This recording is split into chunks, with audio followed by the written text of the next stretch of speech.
go ahead and kick things off with you, Jacob. Obviously, this is season 2 of a really groundbreaking show. Obviously, Zendaya took the Emmy for that amazing win. We were also excited for her. You guys are really pushing, yes, the conversations forward. How are you going to up the ante, push those boundaries, and continue to resonate in season 2? I think the biggest thing was just Sam's writing and prowess. None of us have to do anything but show up because he has such a distinct plan and he knew what he wanted to do and he knew how he wanted to execute it. Yeah, so pretty much it was just like, come in, be ready, and do what's on the paper and just sort of trust the process. Yeah, absolutely. Angus, talk to me a little bit about the show. Obviously, covering so many pressures of what teens go through in everyday real life. You've got social media, these unrealistic beauty standards, addiction, mental health. Why is it such a timely show? Why do you think now's the time? One, that it came on the scene, and two, why it resonated so quickly and so deeply for so many of us? Well, I mean, we're in a day and age of where it's like some people literally all they know is social media. And then I was one of the kids, I was born in 98. So I didn't know social media until I became like probably like whatever, 16 or whatever, you know what I'm saying? Mm-hmm. So I'm like in between those two worlds, but some people are like, it's so foreign to them, and the rest that's like that is their life. So like it's interesting for the people that's foreign to them. He is like, what, this is how it is now, Yeah. And the people that can relate to it, but yeah, absolutely. Very a lot of topics are very timely. It's definitely gonna survive in the film and world, like as a piece of the times, because it's so relevant right now, with addiction and at this point, it is certainly a major issue, and it's something that we're seeing in headlines often now, even in Hollywood, right? We're reporting on these overdoses and these deaths, and the show really does tackle addiction in a really honest and transparent way, and in a way that's important so that we can start having these conversations. I want Eric and Austin, if you could just jump in on that. When we think about all of the topics that Euphoria touches on, everything is so open to interpretation based on the viewer, based on who's watching it. What do each of you specifically hope that audiences are taking away, just based on your personal connection to these stories and to what Euphoria is trying to express? Eric, we can kick things off with you.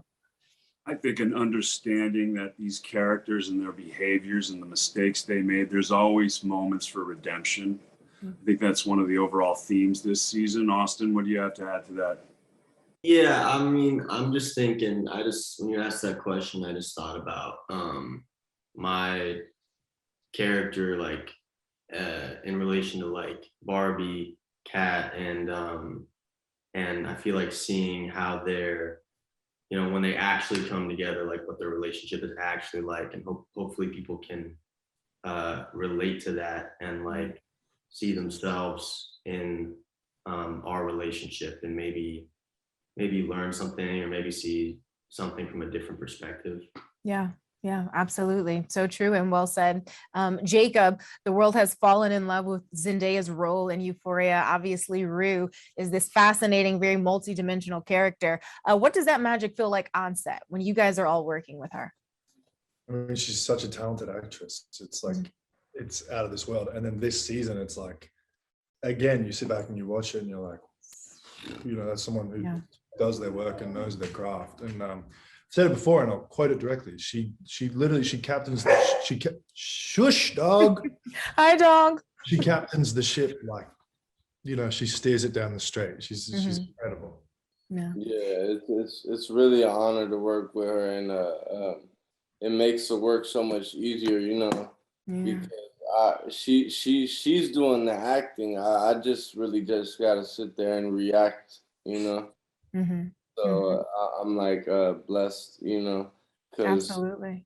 Yeah, it's the back and forth. You need that energy, and she always brings that positive and ready to work, hustle mindset, you know. Yeah, she gives it. That's why she got the Emmy. It was well earned, well earned.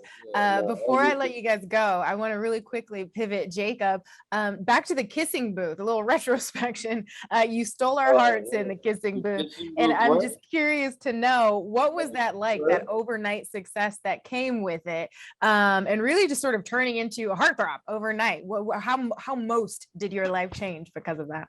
I mean, Jake, we want to know. no, but seriously, like I'm, you know, I get to sit here now with these actors and talk to you, and I wouldn't be here making movies and TV if I didn't make those movies. So I'm just so grateful. You know what I mean?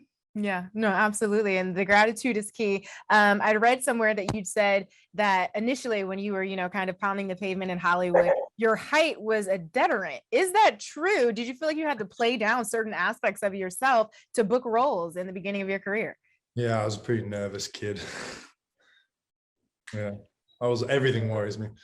Really quickly before I let you guys go, Euphoria is all about, you know, love for one another. And then most importantly, if you ask me, self-love. So I'm curious to know, anyone who wants to take this, do any of you have a self-love resolution or a love resolution for the new year? And I mean that in the most general way. I don't make resolutions. I think every day is something new. Yeah. You know, but it starts with yourself. You have to love yourself before you can love anything else, truly. Absolutely. Bless yourself. Don't stress yourself. You feel me? Amen to that. Amen.